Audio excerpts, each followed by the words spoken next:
प्रशासन की सबसे छोटी इकाई का मुखिया गोप था, जो 10 गांवों का शासन संभालता था। समाहर्ता के अधीन पदेष्टिक नामक अधिकारी भी होता था, जो स्थानिक गोप व ग्राम अधिकारियों के कार्यों की जांच करता था। उसके बाद नगर शासन आता है। मेगस्थनीज के अनुसार नगर का शासन प्रबंध 30 सदस्यों का एक मंडल करता था। 30 सदस्यों का एक मंडल करता था और छह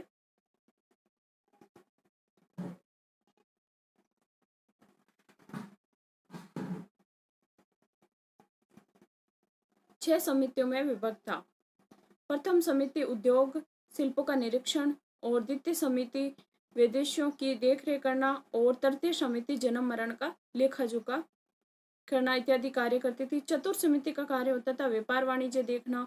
पांचवी समिति यानी वस्तुओं के विक्रय का निरीक्षण करना और छठी समिति यानी विक्रय मूल्य का 10वां भाग बिक्री कर के रूप में वसूलना। प्रत्येक समिति में 5 सदस्य होते थे। उसके बाद मौर्य मौर्य प्रशासन की जो सैन्य व्यवस्था है उसके बारे में हम पढ़ रहे हैं। सेना के संगठन हेतु प्रत्यक्ष सैन्य विभाग था। क्या था? प्रत्यक्ष सैन्य विभाग था, जो 6 समितियों में विभक्त था। प्रत्येक समिति में 5 सदस्य होते थे। कितने सदस्य होते थे? 5। और समितियां सेना के 5 विभागों की भी देख रेख करती थी। ये 5 विभाग थे, जैसे पैदल थे, अश्व थे, हाथी, रथ और नौसेना। प्रथम सैनिक प्रबंधन की देखरेख करने वाले अधिकारी अंत्यपाल कहलाता था। क्या कहलाता था? अंत्यपाल। सीमा क्षेत्रों का व्यवस्थापक भी अंत्यपाल होता था।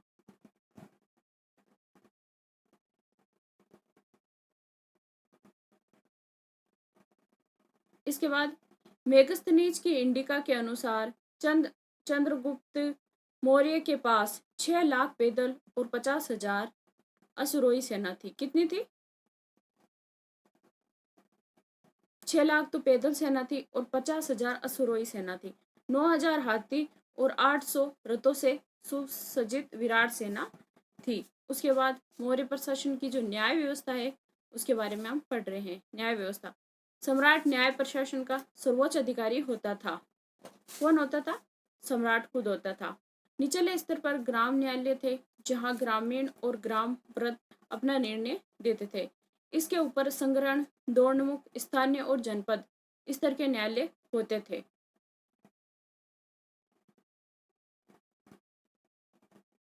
सबसे ऊपर पाटलिपुत्र का केंद्रीय न्यायालय था। ग्राम संघ और राजा के न्यायालय के अतिरिक्त अन्य सभी न्यायालयों 2 प्रकार के थे। पहला आता था धर्मस्थीय। इन न्यायालयों में निर्णय का कार्य धर्मशास्त्र में निपुण 3 धर्म या व्यवहारिक और 3 अमात्य करते थे। धर्मस्थीय प्रकार की दीवानी अदालत होती थी। चोरी, डाके व लूटे के मामले में जिन्हें साहस कहा गया है कि धर्मस्थलीय अदालतों में रखे जाते थे। कुवचन, मानहानि, मारपीट के मामले भी धर्मस्थलीय न्यायालय में ही लाए जाते थे, जिन्हें वाक या पारुष्य या दंड पारुष्य कहा जाता थे। उसके बाद आता है कंटक शोधन। कंटक शोधन ये फौजदारी अदालतें थी। 3 प्रतिष्ठित तथा 3 अमात्य मिलकर राज्य तथा व्यक्ति के मध्य विवादों का निर्णय करते थे। नगर न्यायाधीश को व्यवहारिक महामात्र तथा जनपद न्यायाधीशों को राजुक कहते थे। चाणक्य के अनुसार कानून के 4 मुख्य अंग थे: धर्म, व्यवहार, चरित्र और शासन। मौर्यकालीन समाज के बारे में पढ़ने वाले थे। मौर्यकालीन समाज कैसा था उसके बारे में। कौटिल्य का अर्थशास्त्र और मेगस्थनीज की कृत इंडिका। मेगस्थनीज ने कौन सी पुस्तक लिखी थी? इंडिका। और कौटिल्य ने अर्थशास्त्र। अशोक के अभिलेखों से मौर्य काल की सामाजिक व्यवस्था की जानकारी मिलती है। किससे मिलती है? अशोक के अभिलेखों से। कौटिल्य ने वर्णाश्रम व्यवस्था को सामाजिक संगठन का आधार माना था और कौटिल्य ने 4 वर्णों का व्यवसाय के आधार पर उल्लेख किया है।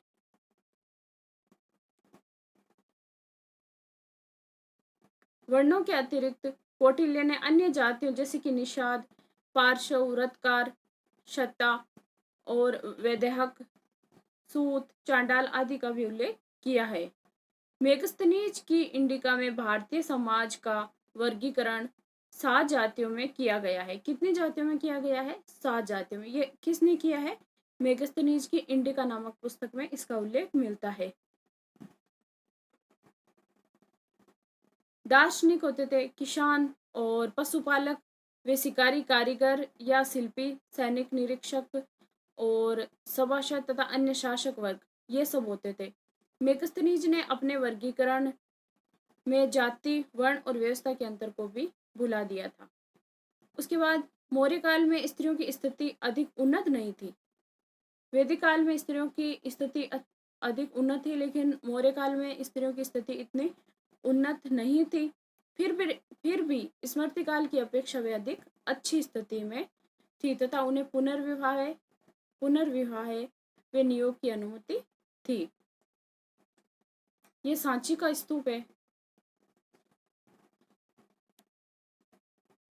और ये अशोक स्तंभ है। ये जो अशोक के अभिलेख मिले थे उनकी लिपि है, जो उनकी लिपि मिली है वो है, जिसको सर्वप्रथम जेम्स प्रिंसेप ने पढ़ा था। ये अशोक का साम्राज्य आता है। उस टाइम अशोक ने इन सब पर शासन किया था। इतना बड़ा साम्राज्य था अशोक का।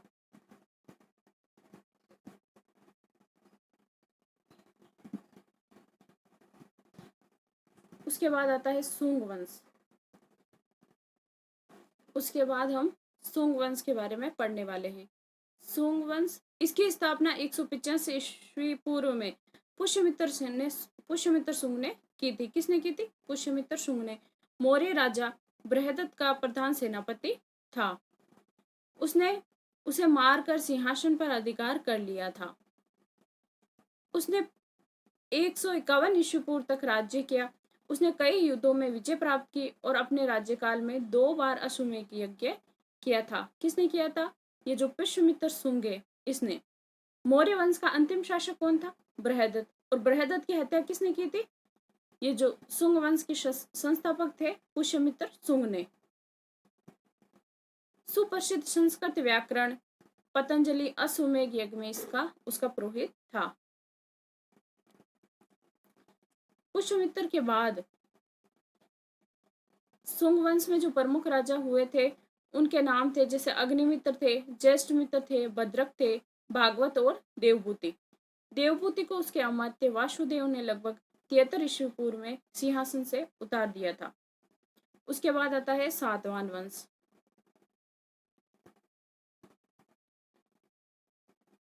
सातवाहन वंश आंध्र, गोदावरी और कृष्णा नदियों की घाटी में। सातवाहन वंश कहाँ पर है? दक्षिण भारत में है, जो वर्तमान में आंध्र प्रदेश का क्षेत्र आता था, और उस टाइम भी आंध्र, गोदावरी और कृष्णा नदियों की घाटी में था। सिमुक नामक व्यक्ति ने लगभग 60 ईस्वी पूर्व में सातवाहन वंश की नींव डाली। किसने डाली थी? सिमुक ने डाली थी सातवाहन वंश की नींव। यह राजवंश आंध्र और सातवाहन दोनों नामों से व्याख्यात था। इसको हम आंध्र भी बोल सकते थे और हम इसको सातवाहन भी बोल सकते हैं। सिमुक का राज्यकाल 37 ईस्वी पूर्व तक माना जाता है और इसके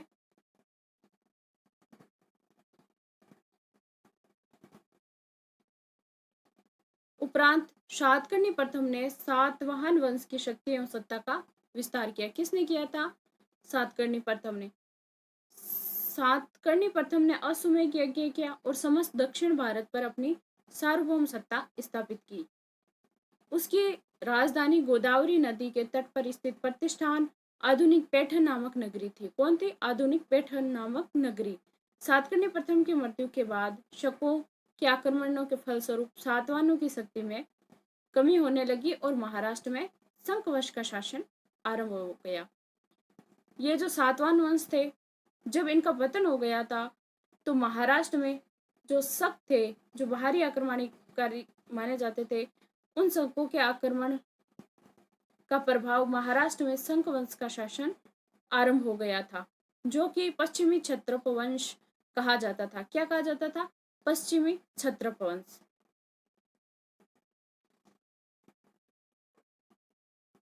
सातवाहन वंश के 23वें शासक थे गौतमीपुत्र सातकर्णी। अब यहाँ पर लिखा है गौतमी पुत्र सातकर्णी। गौतमी पुत्र सातकर्णी मतलब गौतमी उसकी माता का नाम था और सातकर्णी वो खुद शासक का नाम था। यानी कि उस समय सातवाहन काल में मात्र शतात्मक शासन था, तो इसीलिए अपने नाम के आगे वे माता का नाम लगाते थे। पश्चिमी क्षत्रपों की शक्ति को नष्ट करके पुनः अपने वंश की शक्ति, समृद्धि और सत्ता स्थापित की। किसने की थी? गौतमी पुत्र सातकर्णी ने। वशिष्ठ पुत्र पुलवामी ने उज्जैन के शक महाक्षत्र रुद्रदामन प्रथम की पुत्री से विवाह किया। रुद्रदामन ने उनसे वे समस्त भूभाग छीन लिया जिसे उसने पश्चिमी क्षत्रपों को पराजित करके जीता था। सातवाहन वंश के 27वें शासक यज्ञश्री थे। कौन थे 27वें शासक? यज्ञश्री। सातकर्णी ने उज्जैनी के क्षत्रपों से कुछ भूभागों को पुनः अपने अधिकार में करके अपनी वंश कीर्ति पुनः स्थापित की। यज्ञश्री ने कई प्रकार की मुद्राएं चलाई।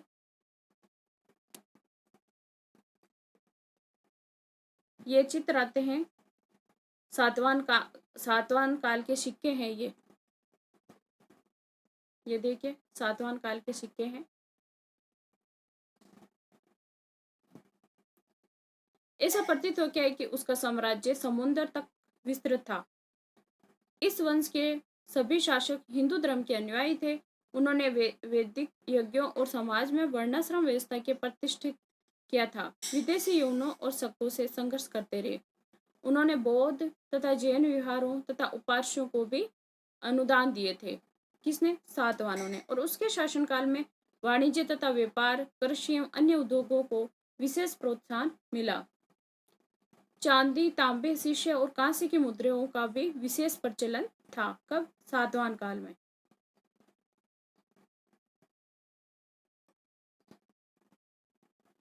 उन्होंने ही सर्वप्रथम ब्राह्मणों को भूमि अनुदान देने की प्रथा शुरू की। अब सर्वप्रथम ब्राह्मणों को भूमि अनुदान किसने दिया था? सातवाहन वंश ने।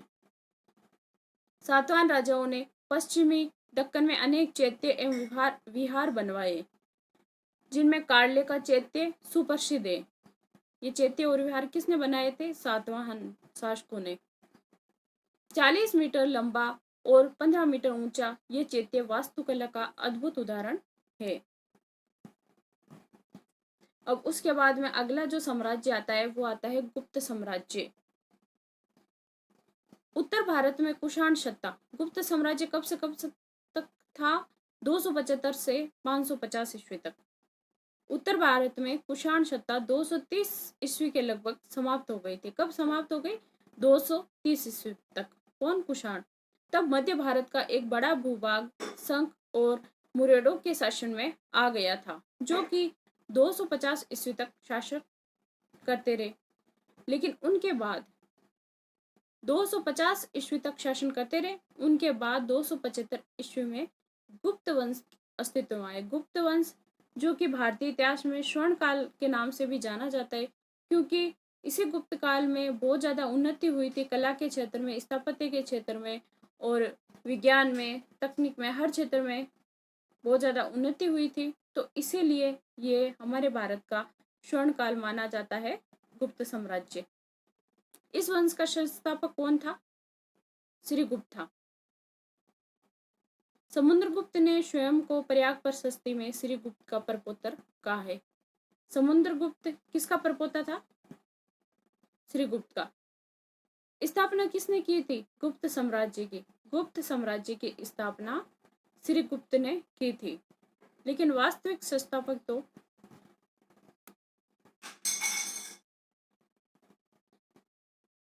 चंद्रगुप्त द्वितीय को माना जाता है।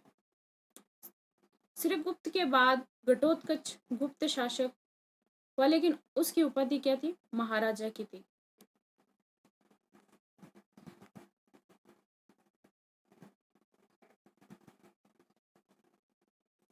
इसके बाद चंद्रगुप्त प्रथम आता है। ये बहुत ही महत्वपूर्ण शासक माना जाता है। 320 से 335 ईस्वी तक इसने शासन किया था। घटोत्कच के बाद उसका पुत्र चंद्रगुप्त प्रथम गुप्त वंश का शासक हुआ। उसने महाराजा धीराज की पदवी धारण की। किसके? इससे पहले जो शासक हुए थे जैसे घटोत्कच थे, तो उन्होंने महाराजा की उपाधि धारण की, लेकिन चंद्रगुप्त प्रथम ने महाराजा धीराज की उपाधि धारण की थी। उसने लिच्छवी वंशज कुमार देवी से विवाह किया। जो लिच्छवी की राजकुमारी थी कुमार देवी, उनसे विवाह किया था किसने? चंद्रगुप्त प्रथम ने। और इसी कुमार देवी से जो पुत्र उत्पन्न हुआ उसका नाम था समुद्रगुप्त। तो ये लिच्छवियों का दोहिता भी कहा जाता है समुद्रगुप्त को। चंद्रगुप्त प्रथम ने 319 ईस्वी में एक संवत चलाया जो गुप्त संवत के नाम से प्रसिद्ध है। किस नाम से प्रसिद्ध है? गुप्त संवत के नाम से। उसके बाद समुद्रगुप्त आता है।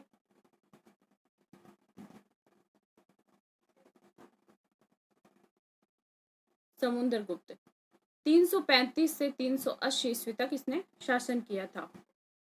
चंद्रगुप्त प्रथम ने समुद्रगुप्त को अपना उत्तराधिकारी नियुक्त किया था। किसने किया था? चंद्रगुप्त प्रथम ने समुद्रगुप्त को। उसका आदर्श दिग्विजय और एकीकरण था। वे साम्राज्यवाद में विश्वास रखता था, यानी वो संपूर्ण भारत को जीतना चाहता था। कौन? समुद्रगुप्त।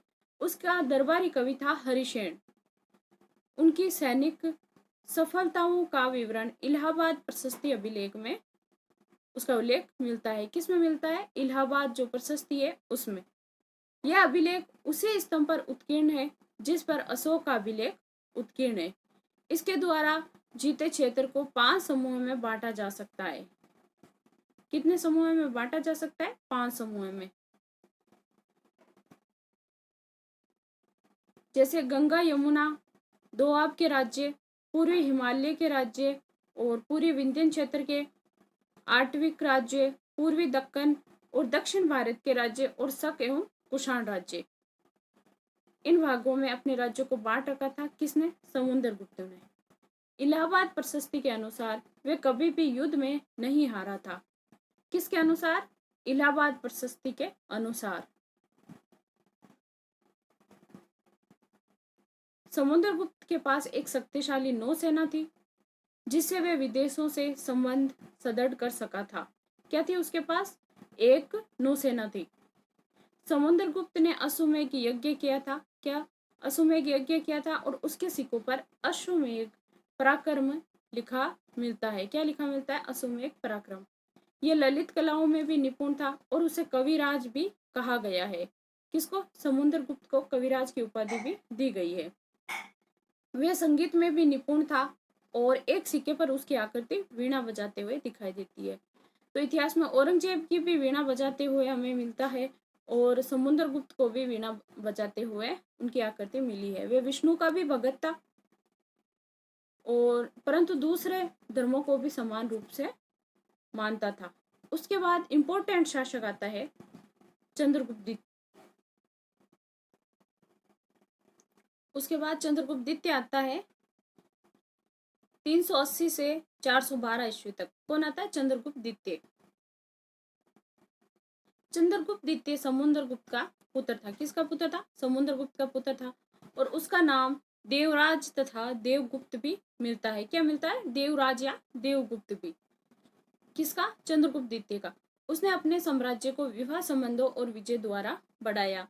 उसने अपनी पुत्री प्रभावती का विवाह वाकाटक राजा रुद्रसेन से किया था। किससे किया था? वाकाटक राजा रुद्रसेन से।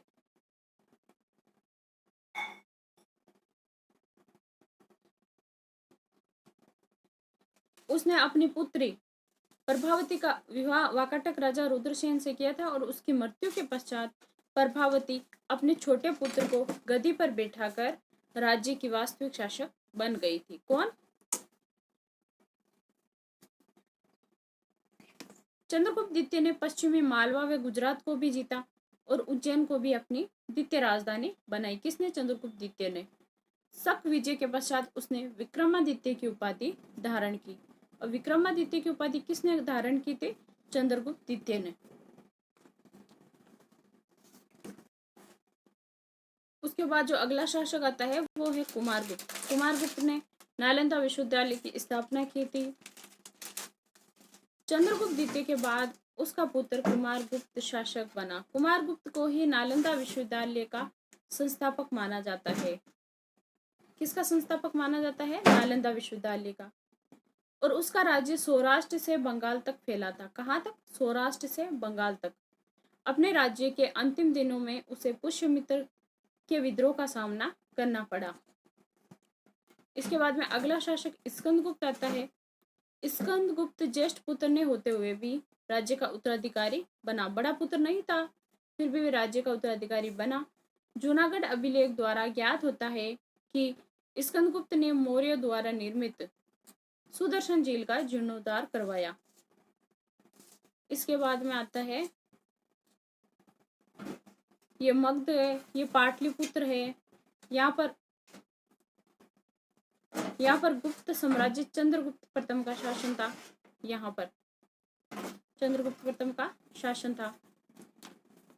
और ये जो दिख रहा है पर्पल कलर में, यहाँ पर समुद्रगुप्त का शासन था। और उसके बाद चंद्रगुप्त द्वितीय का शासन था। यहाँ तक था।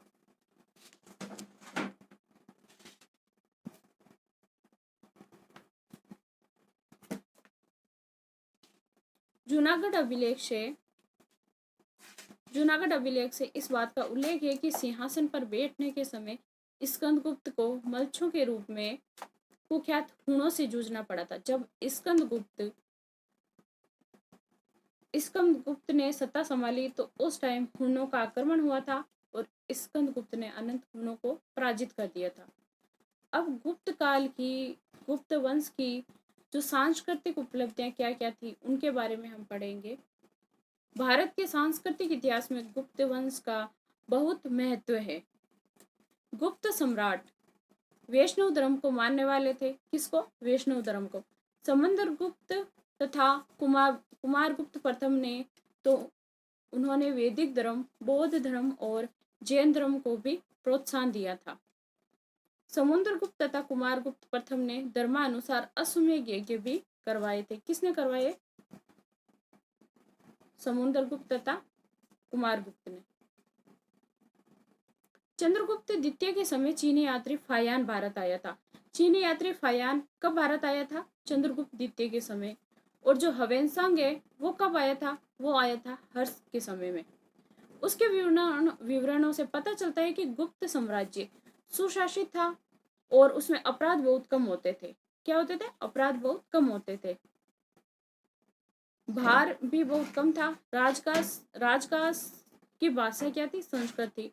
अभिज्ञान शाकुंतलम नाटक और रघुवंशम महाकाव्य के रचयिता थे कालिदास।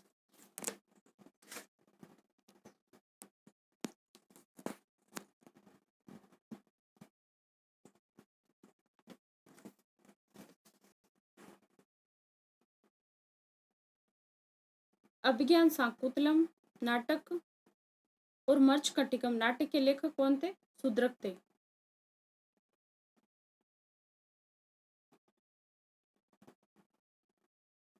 मुद्रा राक्षस नाटक के लेखक विशाखदत्त थे। कौन थे? विशाखदत्त। तथा सुविख्यात कोशकार अमर सिंह गुप्त काल में ही हुए थे। रामायण, महाभारत तथा मनु संहिता अपने वर्तमान रूप में गुप्त काल में ही सामने आई। कौन?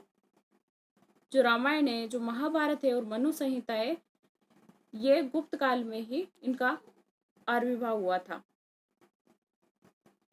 रामायण, महाभारत और मनु संहिता अपने वर्तमान रूप में गुप्त काल में ही सामने आई और गुप्त काल में आर्यभट्ट, वराहमिहिर तथा ब्रह्मगुप्त ने गणित तथा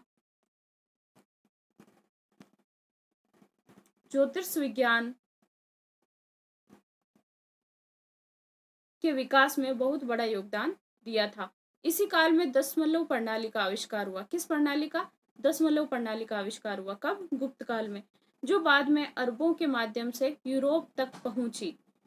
उस काल की वास्तुकला, चित्रकला तथा धातुकला के प्रमाण झांसी और कानपुर के अवशेषों, अजंता की कुछ गुफाओं और दिल्ली में स्थित लोहे स्तंभ, नालंदा में 80 फुट ऊंची बुद्ध की तांबे की मूर्ति तथा सुल्तानगंज स्थित 7.5 फुट ऊंची बुद्ध की तांबे की प्रतिमा से मिलते हैं। अब गुप्त साम्राज्य, जो गुप्तकालीन समाज था, उसके बारे में पढ़ रहे हैं। गुप्तकालीन समाज परंपरागत रूप से 4 वर्णों में विभक्त था। कितने वर्णों में विभक्त था? 4 वर्णों में। समाज में ब्राह्मणों का स्थान सर्वोच्च था और उनके कर्तव्य माने जाते थे, जैसे अध्ययन, अध्यापन, यज्ञ और दान। ये किसके कार्य थे? ब्राह्मणों के। और ये किस काल की बात है? गुप्त काल की। गुप्त काल में जो समाज की व्यवस्था थी उनके बारे में पढ़ रहे हैं। और क्षत्रियों का क्या काम होता था? क्षत्रिय, उनका कार्य होता था राष्ट्र की रक्षा करना, युद्ध करना, ये सब क्षेत्रीय का कार्य होता था। वैश्य का क्या कार्य होता था? उनका कार्य होता था व्यापार और वाणिज्य करना। क्या करना? व्यापार और वाणिज्य करना। शूद्र सेवा प्रदाता थे, यानी वो तीनों वर्णों की सेवा करते थे। कौन? शूद्र। गुप्त काल में जातियों के विषय में व्यवसाय का बंधन शिथिल होने लगा था। फिर भी वर्णों का आधार गुण और कर्म ने होकर जन्म ही था, यानी जो जिस घर में जन्म लेता था वो उसी ही जाति का कहलाता था। यानी कर्म पर आधारित नहीं थी, वर्ण पर ही आधारित थी, जन्म पर आधारित थी। उनकी जो वर्ण व्यवस्था थी वो। स्त्रियों का समाज में महत्वपूर्ण स्थान था और धार्मिक कृत्यों में पति के साथ पत्नी की उपस्थिति अनिवार्य थी।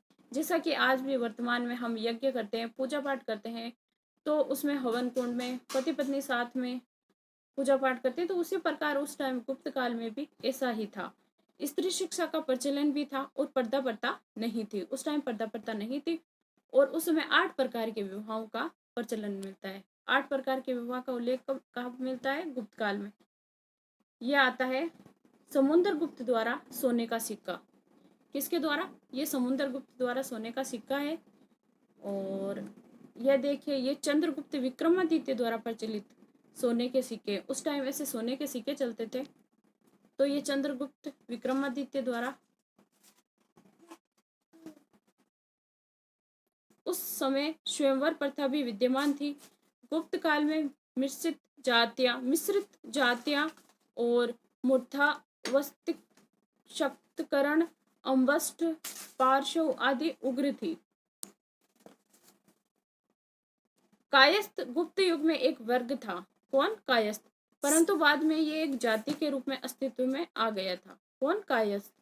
गुप्तकालीन साहित्य में नारी का आदर्श चित्रण है और पुत्र के अभाव में पुरुष की संपत्ति पर उसकी पत्नी का प्रथम अधिकार था। यानी जिस पुरुष के संतान नहीं होती थी तो उसकी संपत्ति का अधिकार उसकी पत्नी को था। अब वर्धन वंश आता है। वर्धन वंश, तो वर्धन वंश की जो स्थापना है वो किसने की थी? प्रभाकर वर्धन ने की थी। इसको वर्धन वंश को हम पुष्यभूति वंश भी बोल सकते हैं। और इसमें 3 ही शासक हुए थे। एक तो प्रभाकर वर्धन हुआ था और एक राज्यवर्धन था जो कि प्रभावर्धन का पुत्र था, और जो हर्षवर्धन है, हर्षवर्धन बहुत ही महत्वपूर्ण शासक था जो अपनी दानशीलता के लिए प्रसिद्ध था। और ये 3 ही शासक हुए थे वर्धन वंश में, और पुष्यभूति वंश भी इसको कहा जाता है। 6ठी शताब्दी ईस्वी में दिल्ली के निकट थानेश्वर में पुष्यभूति से जो शिव का उपासक था, इस वंश का प्रारंभ हुआ था। इस वंश में 3 राजा हुए थे। एक का नाम था प्रभाकर वर्धन, एक का नाम राज्यवर्धन और तीसरे का नाम आता है हर्षवर्धन। प्रभाकर वर्धन की मृत्यु के बाद सिंहासन पर उसका बड़ा पुत्र राज्यवर्धन बैठा था, किंतु राज्याभिषेक के बाद राज्यवर्धन को युद्धों में उलझना पड़ा। किसको? राज्यवर्धन को। और बंगाल के गौड़ शासक शंशांग के द्वारा 606 ईस्वी में उसका वध कर दिया गया था। किसका?